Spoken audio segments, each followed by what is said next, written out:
So this is a slide I just made for y'all this morning. Because Christine and I, when we made this class together, we were talking about nitric oxide. So when you research sinuses, you will learn quickly that nitric oxide, one of the theories on why we have sinuses is that it's a place for endogenous, internally generated nitric oxide production, which is a version of vasodilation. So the most common way to know about nitric oxide is Viagra. So that is what these drugs are producing. They are producing a vasodilating effect for some obvious reasons with Viagra. And so this is also produced, though, in the sinuses themselves. So as we see here, it's a gas, nitric oxide. As I was reading about it this morning, I was reminded the half-life of this is like a few seconds. So it's not a long staying gas in the body, but it has various functions for cells, and it's regulating all these processes. As it says here, blood flow, neurotransmission, transmission of nervous system impulses, and immune system. And it is part of the parasympathetic system. So it's modulating that in the airway and in the GI tract. And it's produced in the epithelial, like the lining of the sinuses. So it was an interesting study I read on it this morning where they actually, the person who wrote the study, like cut into the maxillary sinus and actually measured the nitric oxide. And I was like, oh my God, that is extremely hardcore. It was a study from 2008, which was like a meta-analysis, which is when they like add everything up. And the person was like, well, in 1995, I cut into my maxillary sinus and measured the nitric oxide coming out. And I was like, when I was reading this, I was like, you did? I mean, great. Thanks for letting us know. But because there used to be a lot of debate about where this nitric oxide was being produced. They thought it was being produced somewhere in the respiratory system. But through these experiments, they just determined that it is, in fact, produced in the sinuses. So we know now that's one of their functions. And so obviously we have that for a reason. So the sinuses are producing this gas, and that's then modulating various systems in our body, not only in the sinuses, but that is a major location for this production, which I thought was really interesting. Yeah, I think that's really interesting. I can't believe that someone cut into their maxillary sinus, but I gasped when I read it. I was like, really? Oh my God, wow. That would have been an audible gasp, I think. Yeah, I was like, the fact that it has that vasodilation, so that cardiovascular component, so it can improve the blood flow, it can decrease our blood pressure. It's a neurotransmitter, so it plays a role in functions like memory and learning and our sleep-wake cycle. It has a role in our immune system, so it kind of mediates defense against our pathogens. We have these macrophages, which are white blood cells, and they produce nitric oxide. They also produce nitric oxide. So it's helping to eliminate bacteria and viruses and any kind of foreign invaders. There's some anti-inflammatory component. It can, help with exercise. That's our oxygen delivery. But we are talking about our physiological response of nitric oxide. We're talking about our natural body's response of nitric oxide and how we increase it through breathing through the nose. And what Andrew and I have talked about a few times is that there is such a thing as too much nitric oxide with supplementation or with medication. Yeah, so I made a slide for y'all with just some of the reasons why it might be not good to super duper focus on boosting that. So these are 3 studies you can read if you want to get into the nitty gritty of this.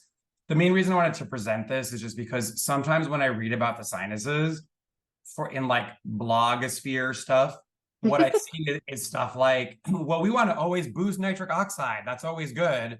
And the reason I want to show this is to go, the sinuses and the human body has lots of ways to regulate nitric oxide levels. So it is a good thing when produced in the sinuses. It is not a carte blanche to go, I'm just going to take a bunch of medications that boost my nitric oxide because I heard that was good somewhere. And so some of these medications that increase nitric oxide, you have to be careful. So the first study here that I'm quoting there, it's about septic shock, which obviously is not something hopefully we'll ever experience. But the point is nitric oxide, high, body temperature, low, which in my world isn't good. So in my opinion, your body temperature should be above 98. In the morning, it should be 97.8 or higher. If it is lower than that, in my view, that is a sluggish thyroid. So I like to take my temperature in the morning. At midday, I want to see it above 98. And so I'm using that as a metric of my health. So I do want to be aware of my temperature. So high nitric oxide, lower body temperature, for me, that's bad. As it says there in the second quote, there are neuroprotective and neurotoxic effects from it. So that's why the levels of it are really, really important. It can cause neuronal death at high levels, which we obviously don't want. And then the last thing is a little more complicated, but basically there's a relationship between polyunsaturated fat and nitric oxide. And this study was about monounsaturated, which is like avocados, olive oil, stuff like that, versus polyunsaturated, which is more like seed oils. And what they found was that wounds did not heal as well when there was the presence of more seed oil. Wounds healed better when there was more presence of monounsaturated fat. And that was related to nitric oxide levels, higher in the polyunsaturated, lower in the monounsaturated, which this class is not about diet, but just to say, I think there is something to be thought about what kind of oils am I taking into my body. My personal view is monounsaturated or saturated is better. And that's just a little thing to think about in terms of how that relates to the levels of nitric oxide in the body. What are those oils? So for me, for cooking, I use coconut oil, ghee, butter, beef tallow, bacon fat, stuff like that. And then for salad dressing, I always use olive oil. Secondarily, I will use avocado oil. Like if I'm gonna buy like a chip or whatever, coconut oil chips, first and foremost, secondary olive oil or avocado oil. That's what I do. Christine, I don't know if you have any thoughts on that, but that's my take on the nutrition side of it. Yeah, I'll often use coconut or ghee. I mean, ghee is my go-to. I love Ghee is ghee. amazing. So Yeah. I put ghee on everything. I have Mix a it with homemade some jar butter of- on popcorn and it's Oh like yeah, unbelievable. yeah. I have a Ghee homemade and butter with popcorn. Woo. I have a student whose dad makes ghee, and I have a fresh jar of it in my fridge right now. It's like the best. Yes. So ghee is amazing. If you've not gotten into it, get into ghee into it. Get into it. Ghee into it. Oh my Yeah, gosh, I love into it. It's So great. you mentioned here, and I know that you also mentioned thyroid, and I just want to bring this up because just briefly and very quickly, during the pandemic, Andrew and I both noticed because I had to take temperatures at my clinic, Yeah. and we were both taking temperatures, and we noticed how the temperatures had fallen by several, like most people were coming in between like right around 96, 97. And we were in awe that we were like, oh my goodness, like this is our immune systems right now.